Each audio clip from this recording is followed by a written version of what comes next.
Hello, Zer0 Books readers, and happy holidays. It's me again, Douglas Lane.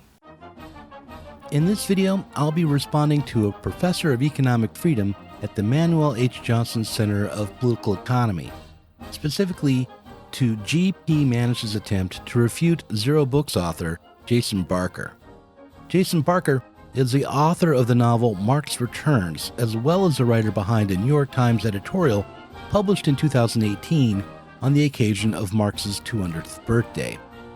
In that essay entitled Marx Was Right, Barker wrote, "Marx's basic thesis that capitalism is driven by a deeply divisive class struggle in which the ruling class minority appropriates the surplus labor of the working class majority as profit is correct." GP Manish and Cassidy counter, writing for the Mises Wire website in May of 2018, took issue with Barker's claim. In order to debunk Barker and Marx, they turned to the 19th century critic of Marx, Böhm-Bawerk. Now, defending Marx's critique of political economy might seem a little bit dull, but in fact I think it's important. It's even important politically, because if we don't take on the facts of capitalism, if we don't understand how it works and what we have to overcome, then we'll be stuck with the politics of empty moralism, resistance, and ultimately defeat.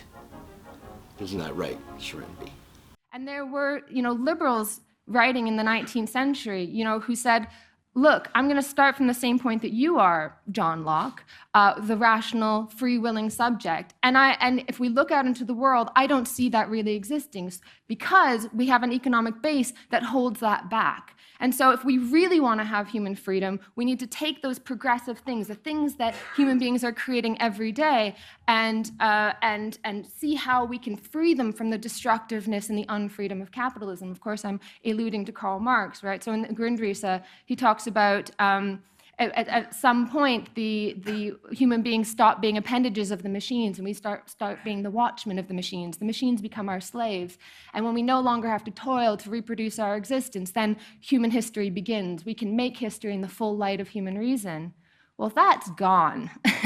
We don't believe in that anymore. Human reason is now problematized. And so we have this just this hunger for all these ideas that just prove that, no, look, the source of these problems isn't out there in the structure, it's us. It's you and me. We're driven by these impulses and so on. And when you have that kind of narrative for human action, it becomes impossible to think about human beings as a progressive force, as something that can actually think about our problems and through the full, in the full light of reason, actually consciously direct history. It's all about pulling back. Before we refute Manish and Böhm-Bawerk, we should make an effort to summarize Marx's theory of exploitation and the law of value. Of course, we're not going to be thorough here, and you should read the book itself, but we have to start somewhere. According to Marx, in societies wherein the capitalist mode of production prevails, all wealth presents itself as an immense accumulation of commodities. But what is a commodity? Well, according to Marx, a commodity is a man-made useful thing, say a bottle of Coke, a can opener, a scarf, but it's a thing that can be exchanged through what is now a global market.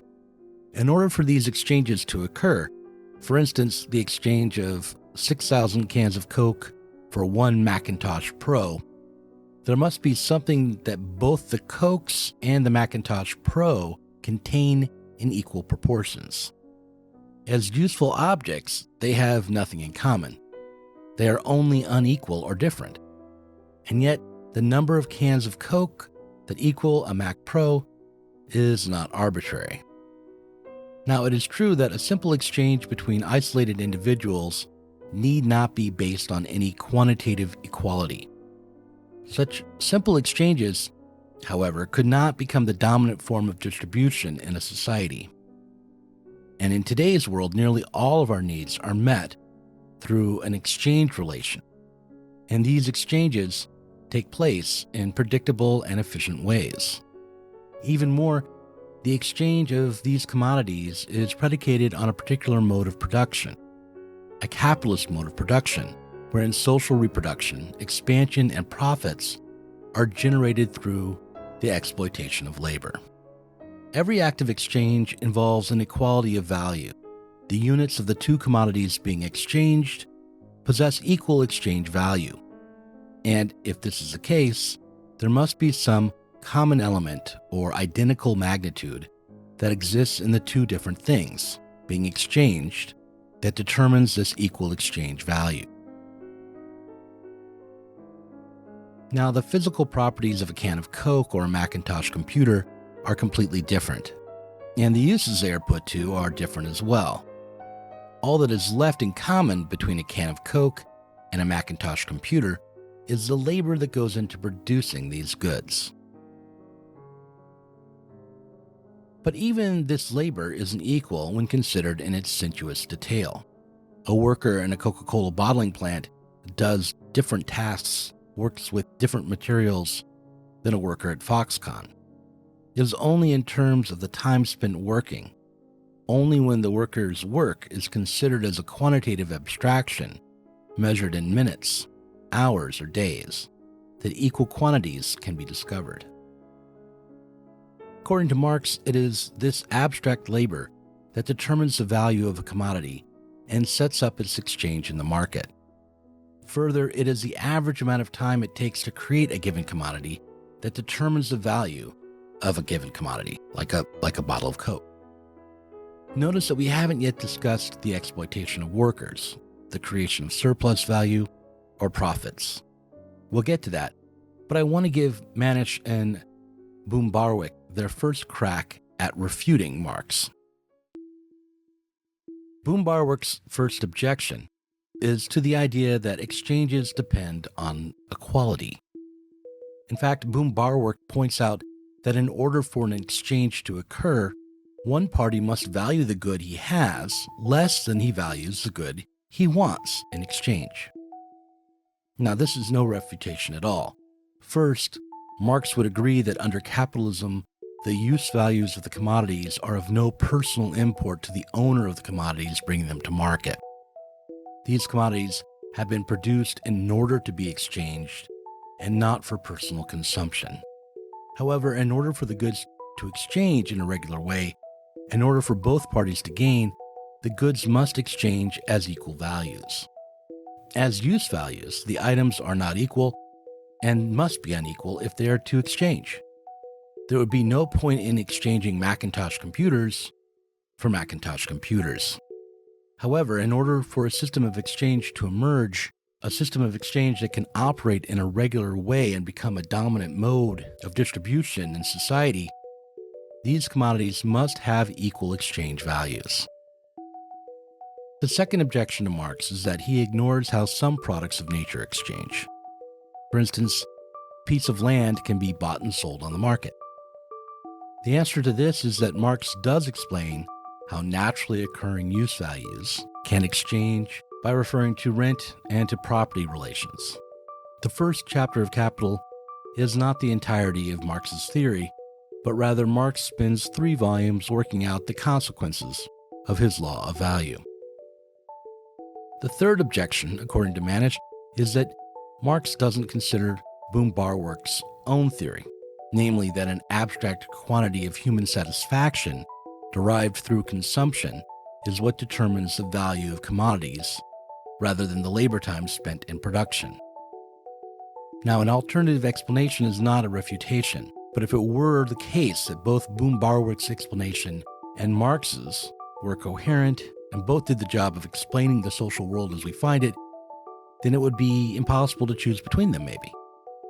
Fortunately for Marxists, Böhm-Bawerk's notion of quantities of satisfaction does not answer the question of how surplus value and profits can be derived through equal exchanges. Now we get to the most significant objection that Böhm-Bawerk levels at Marx. Namely, he notices that while Marx writes that commodities exchange as equal values in Capital Volume 1, Marx changes his story and says that commodities actually exchange based on the prices of production in Volume 3. Now, this objection is founded on a misreading. In Capital Volume 1, Marx examines the question of exchange by positing that commodities exchange as equal values, not because he believes that they do, but in order to clarify what the ultimate basis of exchange is, and in order to consider where profits come from in a simplified way. Marx makes an assumption for the sake of clarifying his initial argument, but by the time he wrote Capital Volume 3, Marx had worked out the consequences of the law of value and could explain how exchanges actually operate in the world. He makes his intention clear in Volume 1 when he writes, quote, "We have in fact assumed that prices equal values.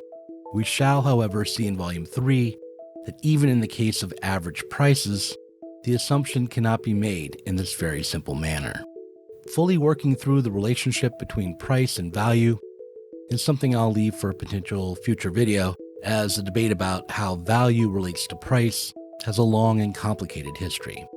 Böhm-Bawerk's objections to Marx, however, can be put aside.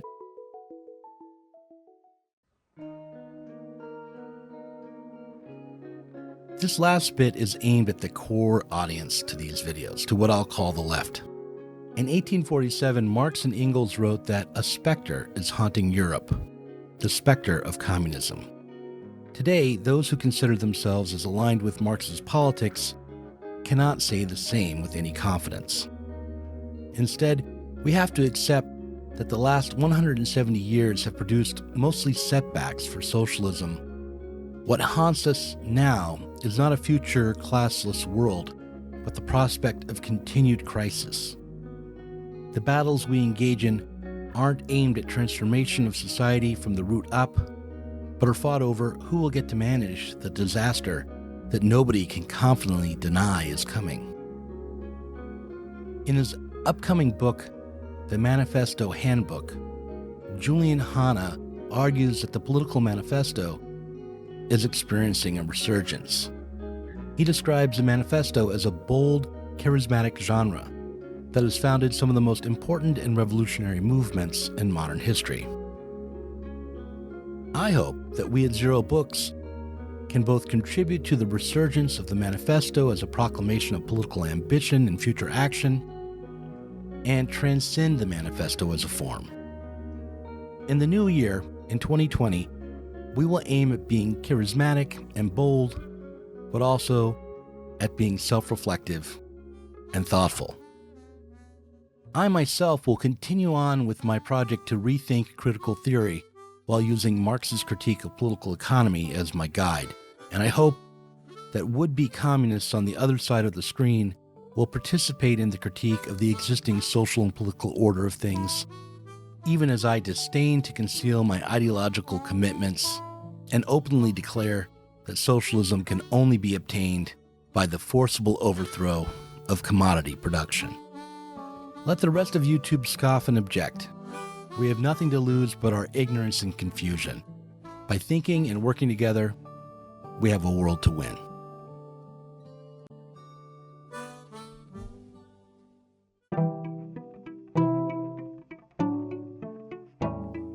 Thanks for watching this Zer0 Books video. If you enjoyed it, subscribe to this channel and click on the notifications bell so that you'll be alerted whenever we release a new video. You should also consider supporting us on Patreon. Our patrons get access to our Inside Zer0 Books podcast every week and can get access to the Zer0 Books book club and help us to continue making online content from the left.